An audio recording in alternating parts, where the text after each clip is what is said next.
अस्सलामुअलैकुम, आप देख रहे हैं इस्लाम 365। दोनों फरीक पहुंच चुके थे। डेरे की चारपाइयां कम पड़ गई थी।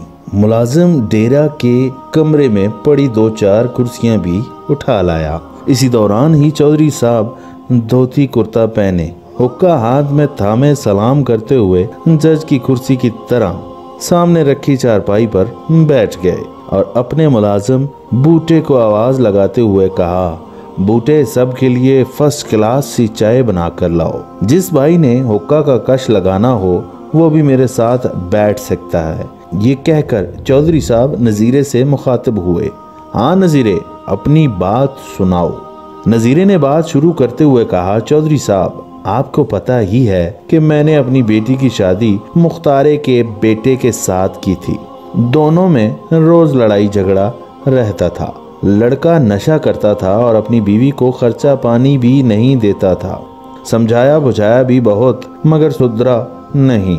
मजबूरी में हमने अदालत के जरिए तलाक ले ली। अब लड़की का सामान जहेज उनके घर पड़ा है। मुख्तारा सामान जहेज वापस नहीं कर रहा। मैंने बेटी को आगे किसी के घर बिठाना है। बगैर सामान के कोई कुंवारी लड़की का रिश्ता नहीं लेता। मेरी बेटी तो फिर तलाक याफ्ता है और दूसरी बार फिर नया सामान जहेज बनाऊं, इतनी मेरी पसली नहीं। चौधरी साहब ने हुक्के का लंबा कश लगाते हुए कहा, तलाक तो अदालत से ले ली, मगर सामान जहेज अदालत से क्यों नहीं लिया? नजीरे ने ठंडी आह भरते हुए कहा, चौधरी साहब क्या बताएं, केस तो सामान वापस लेने का भी कर रखा है, मगर साल हो गया है, केस अभी हमारी शहादत पर चल रहा है। और मुख्तारा कहता है, अभी तो फैमिली कोर्ट में केस है, फिर session court, high court, supreme court. मैं तो तुम्हारी जिंदगी रोल दूंगा, बर्बाद कर दूंगा, मगर सामान नहीं दूंगा। तलाक याफ्ता बेटी घर बिठाकर मेरी एक एक रात साल की तरह गुजर रही है। चौधरी साहब, मुझ पर नेकी करके सामान वापस दिलवा दें। नजीरा तकरीबन रो ही रहा था। चौधरी साहब फिर मुख्तारे से मुखातिब हुए, हाँ मुख्तारे, तू बोल, तू क्या कहता है? मुख्तारे ने अदालत में दिए गए बयान की तरह कहा, चौधरी साहब, हमें तो कोई सामान मिला ही नहीं और बाकी ये खुद ही अदालत में गए हैं। अब अदालत से ही फैसला करवाएं। चौधरी साहब ने मुख्तारे की जानब घूरी डालते हुए कहा, ज्यादा चालाक बनने की जरूरत नहीं, ये पंचायत है, अदालत नहीं, और बाकी मुझे सब कुछ सच सच उगलवाना खूब अच्छी तरह आता है। अगले हीले में मुख्तारा सब कुछ सच सच मान चुका था और सामान वापस करने पर भी रजामंद हो गया था। इसी दौरान ही चाय आ गई। सब मामला निपटा कर चाय पीने लगे। मुख्तारा बोला, चौधरी साहब, आपके डेरे की चाय बड़ी कमाल की होती है।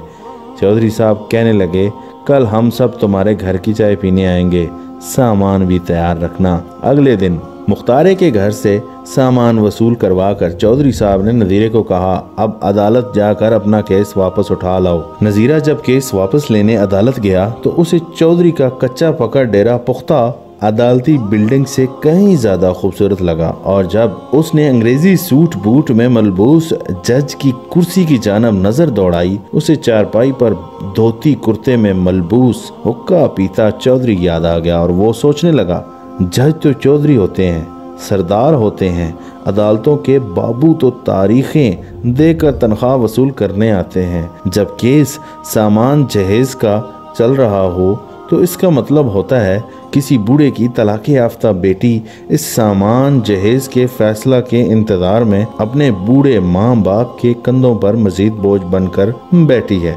खुदारा ऐसे केसों के फैसले जज बनकर नहीं, चौधरी, सरदार या मलक बनकर। नाजरीन, अगर आप चाहते हैं कि आपके पसंदीदा मौजू पर कुरान और हदीस की रोशनी में कोई वीडियो होनी चाहिए तो आप कमेंट बॉक्स में हमें जरूर बताएं। अल्लाह ताला आपका और हमारा हामी नासिर। पाकिस्तान जिंदाबाद।